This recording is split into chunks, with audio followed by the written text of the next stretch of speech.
Hello good morning दोस्तों। Welcome back to new good way. आज दोस्तों 19 जुलाई 2023 और 19 जुलाई को हम जो भी डेली करंट अफेयर्स के जो इंपॉर्टेंट क्वेश्चन बन रहे हैं इनके बारे में हम डिटेल से डिस्कस करेंगे। और आज की वीडियो की आपको पीडीएफ चाहिए तो आप हमारे जो टेलीग्राम ग्रुप है वहां से वीडियो की पीडीएफ है वो प्राप्त कर सकते हैं। और लास्ट में आपको क्वेश्चन भी दिया जाएगा जिसका आंसर है वो आपको कमेंट बॉक्स में लिखना है। तो चलिए दोस्तों स्टार्ट करते हैं क्वेश्चन नंबर 1 से। और आज का वीडियो आपको अच्छा लगे तो चैनल को सब्सक्राइब और इसका बेल आइकन है वह जरूर प्रेस करें ताकि डेली के जो वीडियो अपलोड कर रहा हूं मैं उनका नोटिफिकेशन है वो आपको मिलता रहे। क्वेश्चन नंबर 1 है, आईटीसी बोर्ड ने किसको चेयरमैन और प्रबंधक जो निदेशक के रूप में नियुक्त किया है? तो इस क्वेश्चन का राइट आंसर दोस्तों ऑप्शन नंबर बी है, संजीव पुरी को नियुक्त किया गया है। जो आईटीसी लिमिटेड के निदेशक मंडल है इन्होंने संजीव पुरी को 5 साल की अवधि के लिए कंपनी का चेयरमैन और प्रबंधक जो निदेशक है वो नियुक्त किया और समिति की जो सिफारिश पर यह निर्णय वो लिया गया। और ये निर्णय 22 जुलाई 2024 से ये निर्णय प्रभावी होगा। और आईटीसी लिमिटेड एक प्रतिष्ठित भारतीय समूह है जो देश की सबसे बड़ी कंपनियों में एक प्रमुख स्थान और रखता है। और इसके संचालन में तंबाकू निर्माण, खाद्य वस्तुएं, खुदरा बिक्री और वित्तीय सेवाओं जैसे व्यवसायिक क्षेत्रों की एक विविध श्रृंखला वो इसमें शामिल है।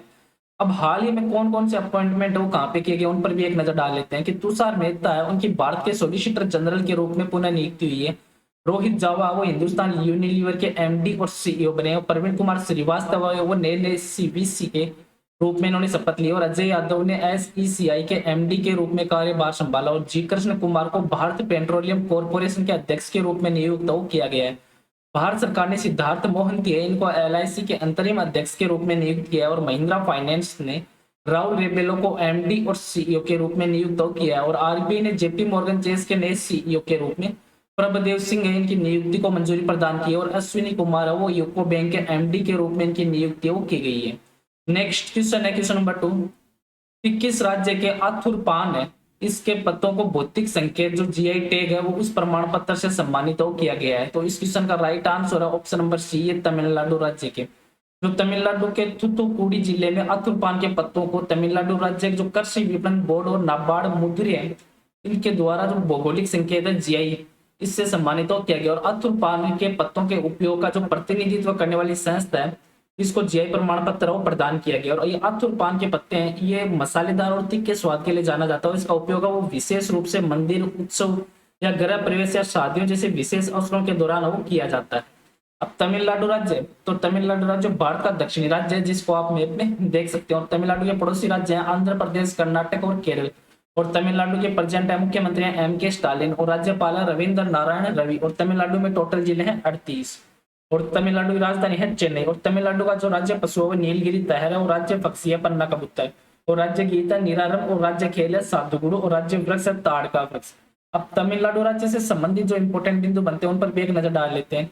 कि तमिलनाडु सरकार ने छात्राओं के लिए जो पुदुमाई पेन योजना की शुरुआत की। और तमिलनाडु के जो मनामुदुरी पोट्री है इसको जीआई टैग दिया गया। और चेंगलपट्टू में भारत का पहला हाइब्रिड रॉकेट है ये लॉन्च किया गया। तमिलनाडु ने नीलगिरी तहर के संरक्षण के लिए एक परियोजना की शुरुआत की। और अशोक लेलैंड ने तमिलनाडु संयंत्र में सभी महिलाओं की जो उत्पादन लाइन का अनावरण किया है।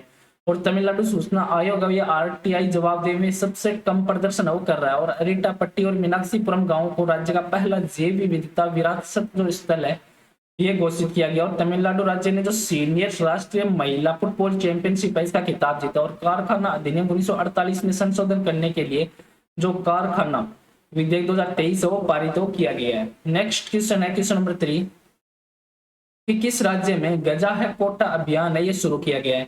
तो इस क्वेश्चन का right answer option number B है, असम राज्य में ये अभियान शुरू किया गया। जो बढ़ते मानव हाथी संघर्ष के मुद्दे को कम करने के लिए जो असम राज्य है इन्होंने गजा है कोटा अभियान शुरू किया जिसमें जो 1200 से भी अधिक व्यक्तियों इसमें शामिल है और इसको बढ़ावा देंगे। और ये अभियान वो पूरी असम में जो प्रभावित गांव है वहां पर केंद्रित है जिसका मुख्य उद्देश्य है कि जो संरक्षण के महत्व पर जोर दिया जाएगा। और इस क्षेत्र में जो हाथियों के व्यवहार और पारिस्थितिक और सांस्कृतिक महत्व के बारे में निवास जो यहाँ के लोग हैं निवासी उनको शिक्षित करना है। अब असम राज्य है तो असम राज्य उत्तर पूर्वी भारत में स्थित एक राज्य है जिसको आप मैप में देख सकते हैं। और असम के पड़ोसी राज्य हैं अरुणाचल प्रदेश, नागालैंड, मणिपुर, मिजोरम, मेघालय, त्रिपुरा और पश्चिम बंगाल। और असम की जो सीमाएं वो भूटान और बांग्लादेश के साथ भी सीमा वो साझा की जाती है।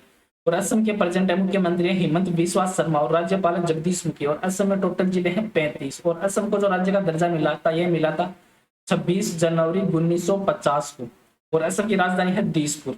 अब असम राज्य से संबंधित जो इंपोर्टेंट बिंदु बन रहे हैं उन पर भी एक नजर डाल लेते हैं कि असम के दिमा हसाओ जिले में कई महापाषाण काल के पत्थर के घड़े मिले हैं, और असम राज्य ने मंत्रिमंडल ने जो असम सूक्ष्म लघु और मध्यम उद्यम नियम 2023 है इसको मंजूरी दी, और असम राज्य में मिशन जो लाइफ स्टाइल फॉर एनवायरमेंट है ये शुरू किया गया, और गुलाब चंद कटारिया ही असम राज्य के 31वें राज्यपाल के रूप में इन्होंने शपथ ली है। और भारत की G20 की जो अध्यक्षता में G20 की पहली जो सस्टेनेबल फाइनेंस वर्किंग ग्रुप की बैठक है असम के गुवाहाटी में आयोजित की गई, और असम राज्य ने नाबालिग जो लड़कियों से शादी करने वाले पुरुषों को कठोर कानून के तहत कारावास की सजा देने की भी घोषणाओं की है। नेक्स्ट क्वेश्चन है क्वेश्चन नंबर 4 कि किसने national multi dimensional poverty index जारी किया है? तो इस क्वेश्चन का राइट आंसर दोस्तों ऑप्शन नंबर डी, ये नीति आयोग के द्वारा जारी हो किया गया। जो नीति आयोग है इन्होंने national multi dimensional poverty index जारी किया, और इसके आंकड़ों के अनुसार देखें जो 2015-16 है इससे लेके जो 2019-21 के बीच में देश में जो मल्टी डायमेंशनल पॉवर्टी में रहने वाले व्यक्तियों की संख्या है ये अब 24.85% से गिर कर ये 14.96% हो गई, और उत्तर प्रदेश में 3.43 करोड़ लोगों के साथ गरीबों की संख्या में सबसे अधिक गिरावट दर्ज की गई, और इस उत्तर प्रदेश के बाद स्थान आता बिहार और मध्य प्रदेश राज्य का। नेक्स्ट क्वेश्चन है क्वेश्चन नंबर 5 कि किस राज्य ने teacher interface for excellence TIA ये कार्यक्रम शुरू करने के प्रस्ताव को मंजूरी प्रदान की है? तो इस क्वेश्चन का राइट आंसर है ऑप्शन नंबर बी, ये राजस्थान राज्य के द्वारा शुरू की गई है। जो राजस्थान के प्रेसिडेंट है मुख्यमंत्री अशोक गहलोत, उन्होंने जो TIE teacher interface for excellence कार्यक्रम है ये शुरू करने के प्रस्ताव को मंजूरी दी, और इसके तहत जो सरकारी विश्वविद्यालय कॉलेज और पॉलिटेक्निकल जो कॉलेज उनके शिक्षक और देश विदेश के जो प्रतिष्ठित संस्थान है उसमें प्रशिक्षण मिलेगा, और इस वर्ष राज्य भर में जो 500 शिक्षकों को प्रशिक्षित करने का लक्ष्य और रखा गया, और राज्य भर में जो 500 शिक्षकों को प्रशिक्षित भी किया जाएगा, और राज्य सरकार 2023-24 के दौरान जो शिक्षकों के लिए अनुसंधान और प्रशिक्षण सुविधाओं पर लगभग 23.50 करोड़ रुपए वो भी खर्च करेगी। अब राजस्थान राज्य, तो राजस्थान राज्य क्षेत्रफल के अनुसार सबसे बड़ा राज्य है जिसको आप मैप में देख सकते हैं, और इसकी एक अंतरराष्ट्रीय सीमा जो पाकिस्तान से लगती है, और इस सीमा की जो लंबाई है वो है 1070 किलोमीटर, जिसे रेड क्लिफ के नाम से भी जाना जाता है। और इसके पड़ोसी राज्य राजस्थान के मध्य प्रदेश, पंजाब, उत्तर प्रदेश, हरियाणा और गुजरात। और राजस्थान के प्रेसिडेंट है मुख्यमंत्री अशोक गहलोत, और राज्यपाल है कलराज मिश्रा, और राजस्थान की राजधानी है जयपुर। और राजस्थान की जो स्थापना ये 30 मार्च 1949 को हुई थी, और 30 मार्च को राजस्थान स्थापना दिवस के रूप में भी मनाया जाता है। अब राजस्थान है, तो राजस्थान में 3 बाघ अभ्यारण्य है जिसमें मुकुंदरा हिल्स, रणथंभौर और सरिस्का है। और राजस्थान में एक राष्ट्रीय उद्यान है केवलादेव राष्ट्रीय उद्यान, ये भरतपुर के समीप में। और वर्तमान में तो राजस्थान में 50 जिले और 10 नए संभाग वो बनाए गए हैं। अब राजस्थान से संबंधित जो इंपोर्टेंट बिंदु बनते हैं उन पर भी एक नजर डाल लेते हैं। ये भारतीय पहली व्यवहार प्रयोगशाला ये जयपुर में स्थापित की गई। राजस्थान अंधता नियंत्रण पॉलिसी लागू करने वाला देश का पहला राज्य बन चुका, और 18वीं विश्व सुरक्षा कांग्रेस जयपुर में आयोजित हुई, और भारतीय सेना की दक्षिणी पश्चिमी कमान के द्वारा जो शत्रुनाश अभ्यास का आयोजन है ये राजस्थान में किया गया। प्रधानमंत्री ग्रामीण आवास योजना में राजस्थान का जो झुंझुनू जिला ये टॉप पे रहा है, और भारत की राष्ट्रपति द्रौपदी मुर्मू है, इन्होंने 24वें राष्ट्रीय संस्कृति महोत्सव का उद्घाटन राजस्थान में किया है। महिला निधि राजस्थान राज्य के द्वारा शुरू की गई पहली महिला सहकारी निधि, और राजस्थान राज्य ने महात्मा ज्योतिबा फुले की जयंती को सार्वजनिक अवकाश के रूप में घोषित किया। और राज्य में जो CNG पर चलने वाली देश की पहली जो टॉय ट्रेन है इसका उद्घाटन भी राजस्थान में किया गया। और राजस्थान राज्य ने 2022-23 के दौरान जो उच्चतम पवन क्षमता है वो वृद्धि और दर्ज की है। नेक्स्ट क्वेश्चन है क्वेश्चन नंबर 6 कि नेल्सन मंडेला अंतरराष्ट्रीय दिवस है ये प्रत्येक वर्ष किस दिन मनाया जाता है? तो इस क्वेश्चन का राइट आंसर दोस्तों ऑप्शन नंबर सी, ये प्रत्येक वर्ष 18 जुलाई को मनाया जाता है। जो नेल्सन मंडेला है ये अंतरराष्ट्रीय दिवस हर साल 18 जुलाई को एक प्रतिष्ठित दक्षिण अफ्रीकी नेता और नोबेल शांति पुरस्कार विजेता नेल्सन मंडेला इनके जीवन और विरासत का सम्मान करने के लिए दिवस को मनाया जाता है।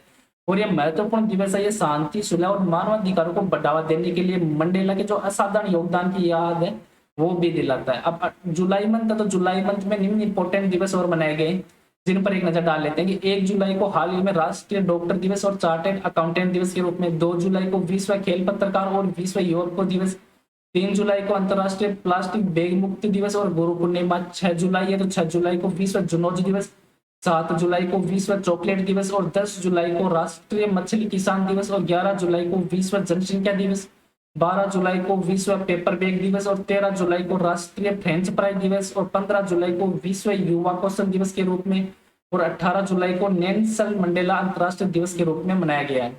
नेक्स्ट क्वेश्चन है क्वेश्चन नंबर 7 कि ऑस्ट्रेलिया के किस शहर ने कॉमनवेल्थ गेम्स 2026 की मेजबानी न करने का फैसला किया है? तो इस क्वेश्चन का राइट आंसर दोस्तों ऑप्शन नंबर डी, ये विक्टोरिया के द्वारा ये फैसला किया गया है। जो ऑस्ट्रेलिया राज्य है विक्टोरिया, इन्होंने वर्ष 2026 में जो कॉमनवेल्थ गेम्स की मेजबानी न करने का फैसला लिया, और विक्टोरिया के जो प्रीमियर डेन है इन्होंने इसकी पुष्टि की, और उनका जो राज्य इसके आयोजन में खर्च होने वाले करीबन जो 7 अरब ऑस्ट्रेलियन डॉलर के लिए तैयार नहीं है। और ये जो कॉमनवेल्थ जो गेम्स है ये 12 दिनों तक चलने वाला एक गेम्स होता है, जिसका आयोजन विक्टोरिया जो ऑस्ट्रेलिया में आयोजित किया जाना प्रस्तावित था, लेकिन अभी हाल ही में ऑस्ट्रेलिया के जो विक्टोरिया शहर के द्वारा ये ना करने का फैसला लिया गया है।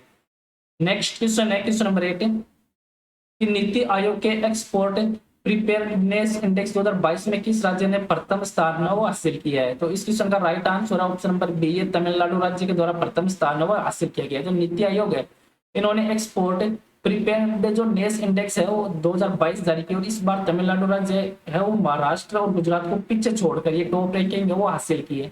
और इस एक्सपोर्ट इंडेक्स में जो राज्य की निर्यात क्षमता का प्रदर्शन के आधार पर जो तैयार का उसके आधार पर ये तैयार हो की गई, और तमिलनाडु है इसमें इन्होंने 80.89 स्कोर के साथ ये टॉप पे रहा है, और जबकि महाराष्ट्र को इसमें 78.20 का स्कोर मिला, और कर्नाटक राज्य को इसमें 76.36% का स्थान है वो इसमें दिया गया है। अब नेक्स्ट क्वेश्चन है क्वेश्चन नंबर 9 कि संयुक्त राष्ट्र के आंकड़ों के अनुसार भारत ने पिछले 15 वर्षों में कितने लोगों को गरीबी रेखा से बाहर निकाला है? तो इस क्वेश्चन का राइट आंसर है ऑप्शन नंबर सी, ये 41.5 करोड़ लोगों को बाहर निकाला गया है, जिसमें संयुक्त राष्ट्र ने हाल ही में ये पुष्टि की है कि भारत इन्होंने न केवल 15 वर्षों में 41.5 करोड़ लोग है इनको गरीबी रेखा से बाहर आने के साथ साथ गरीबी में उल्लेखनीय कमी भी दर्ज की है। और संयुक्त राष्ट्र के अनुसार जो भारत के सहित जो 25 देशों ने 15 वर्षों के भीतर जो अपने वैश्विक बहुआयामी गरीबी सूचकांक है NPI इसके मूल्य को सफलतापूर्वक अदा कर दिया है। इन 25 देशों में भारत के अलावा कंबोडिया, चीन, कांगो, इंडोनेशिया, मोरक्को, सर्बिया और वियतनाम जैसे देश है वो भी शामिल है।